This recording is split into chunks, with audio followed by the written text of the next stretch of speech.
All righty, here we go. RGA Weekly Webinar time. Doug Smith, Duane Plapp, Papa Plapp. I just want to preface, there may be some noise going on. I have an electrician downstairs, and we're running new lights and all kinds of stuff all over the first floor. So if you hear banging, knocking. So you're putting in strobe lights, and you're going to put a pole in? I'm putting in a disco ball. I'm putting in everything. Pole in so you can swing around the pole? It's all about perception, baby. Hey, one thing that I think you brought up, and it's such a valuable point that we're going to talk about today, and it's standing out. And right now, things are starting to open back up. You've got, the shots are rolling out, businesses are starting to open out, networking is starting to go again. So as a salesperson or business person, as you start now going out, there's a lot of competition. You're on Zooms, in-person meetings. How do you stand out? How do you make people remember you? And you're the king of information. So how do you stand out in times like this? Well, one of the key things that now is, to me, there's two things that just make you stand out. Either what you say or how you look. Okay. And when I was younger, before Al Gore invented the internet, I used to do a lot of networking, and I don't know if you remember a guy named Greg Seeger with the NBA. He used to wear all kinds of wild sport coats. Yeah. Yep. Well, I had probably 25 different sport coats that were just wild. I mean, they had colors on them that were just crazy, and guys would always make comments. I had 45 or 50 pair of Sansa slacks that were in wild colors. So I'd have a wild color pair of pants on, and I'd have a wild looking jacket, and I'd have a hat like this maybe, or a different kind of hat, all kinds of. Guess what? I had no problem. People knew who I was. Okay, I had nice sayings. I had taglines. I've always used the word cha-ching. Fantastic.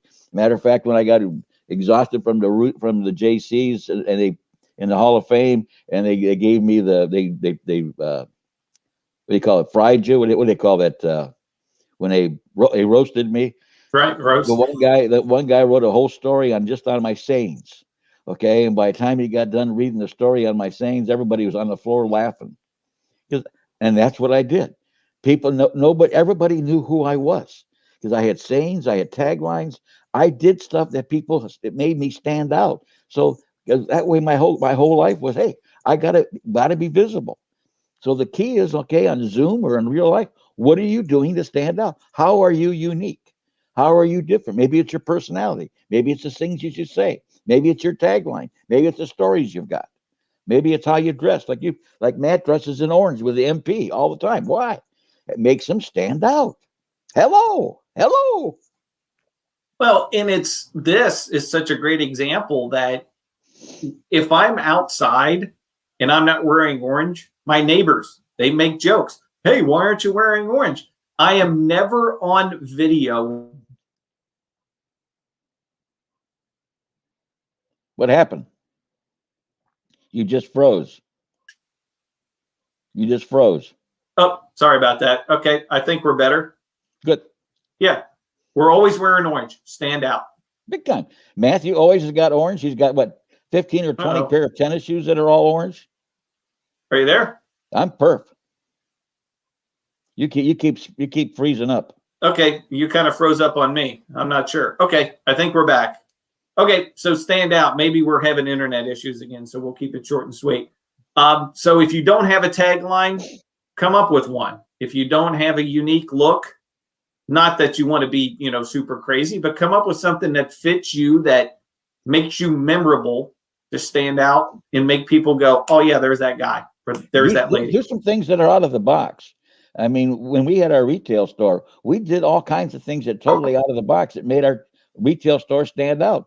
We ate Bass Pro Shop's lunch because we did things they didn't do. They were so conservative. We would do things that nobody else thought of doing, thanks to Matt.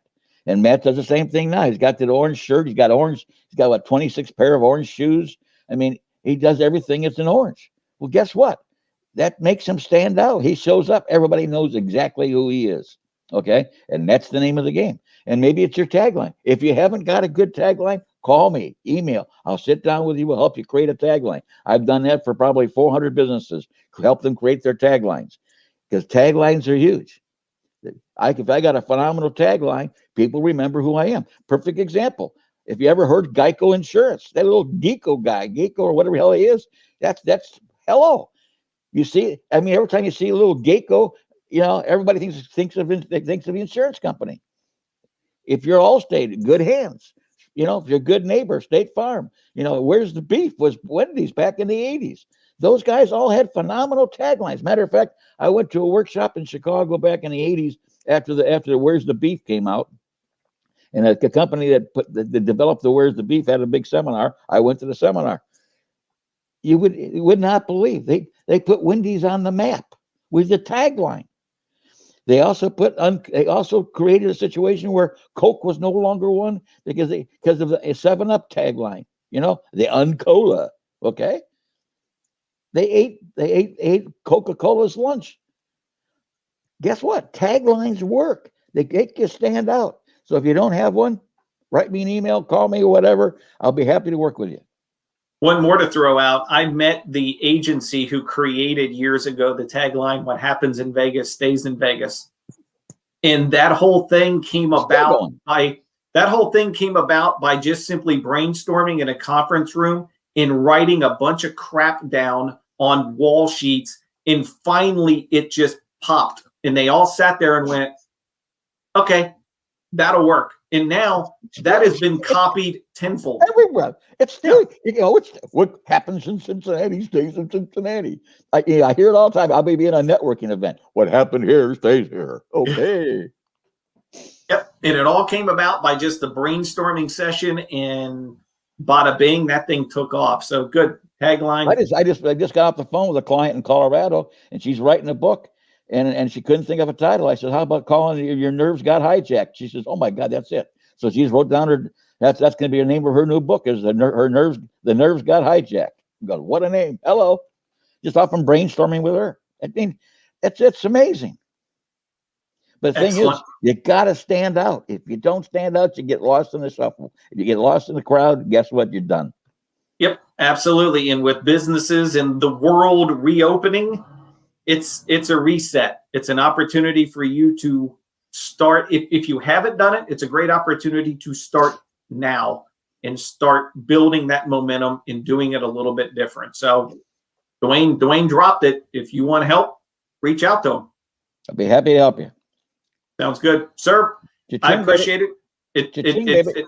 It sounds like they're tearing my entire first floor apart, so I need to go see what the heck they're doing. And maybe while you're in there, I got screwed up and got that Christian's over there pounding on the damn wire. Probably. I got to go see what's going on before I head. I've got a lunch meeting, a 1-to-1. Someone wants to meet in person. I'm like, great. So we're going to go do a little networking here at noon. So appreciate your time, sir. You and Mama Plop have a good weekend. I'm going to go see what the electrician is destroying downstairs. Big time, baby. See ya. Bye. Bye.